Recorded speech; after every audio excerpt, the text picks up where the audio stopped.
Hello, my name is Simon and this is the Retro News Roundup. To start, do you love ChuChu Rocket? Well, too bad if you don't, as some DLC has just been discovered for it by accident. It was found on a Dreamcast Express Volume 6 demo disc and includes 25 new puzzles and some new characters. Definitely a lot of content for you to chew over if you're a fan. And second, Analogue announced another highly priced console, this time the Analogue 3D, a reimagining of the N64.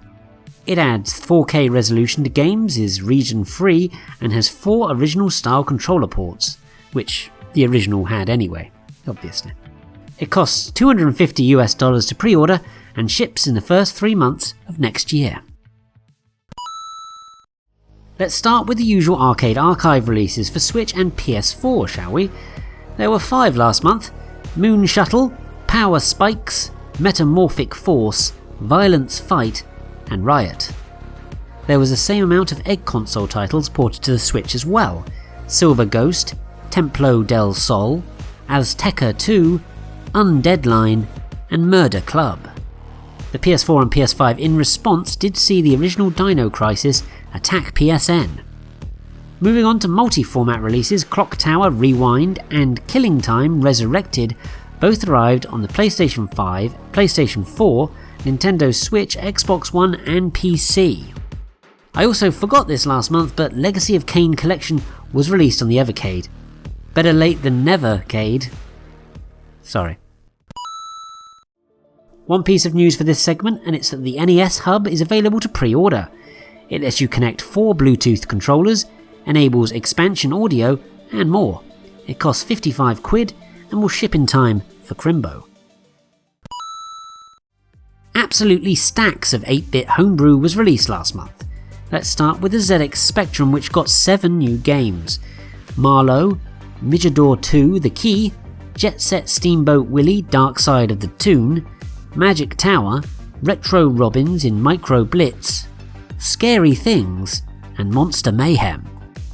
The latter was also released on the Amstrad CPC, with the console also getting a trio of titles of its own: Roland in Retroacalant, Nita, and Mine Escape.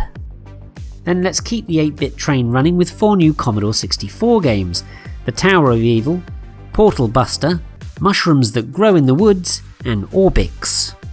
Then there were 5 Amiga titles: Go Go Go, Halloween X, Squares, Tale of Evil, and Pumpkin. Then to round off things, 2 Atari XL/XE games: Go Tony Go and Rough in Trouble, and then Pyjama-Rama slept onto the MSX, and Sophia the Witch, Curse of the Monster flew towards the Game Boy Color. Loads of stuff here this month, starting with 2 games for the Commodore Plus 4, Asta and Time Crystal. Then the unreleased SNES remake of Quinty, developer Game Freak's debut, was made available online. Then 2 games that you can't play, for now at least. The first was of footage of Garfield for the Sega Channel emerging online, and the second was the English version of PS2 title Kaena, resurfacing after 20 years in the wilderness. 4 English language translations were finished last month. They were Illusions of Gaia for the SNES, Princess Crown on the Sega Saturn, Popolo Croix Monogatari 2 for the PlayStation, and finally Desemon 3D on the Nintendo 64 DD. But yes, that's all for this episode. Thanks for your patience in me getting these out as quickly as I can. If you'd like to buy me a coffee, you can via this Ko-fi link, and thanks to Wodes Etz and Lorace for their donations last month.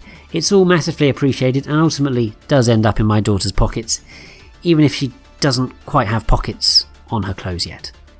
But in any case, thanks to everyone hearing these words and watching, of course, and please don't forget to like, comment, share, subscribe, click the bell to be notified of new videos, and make sure you have a great day. Oh no, you must be kidding!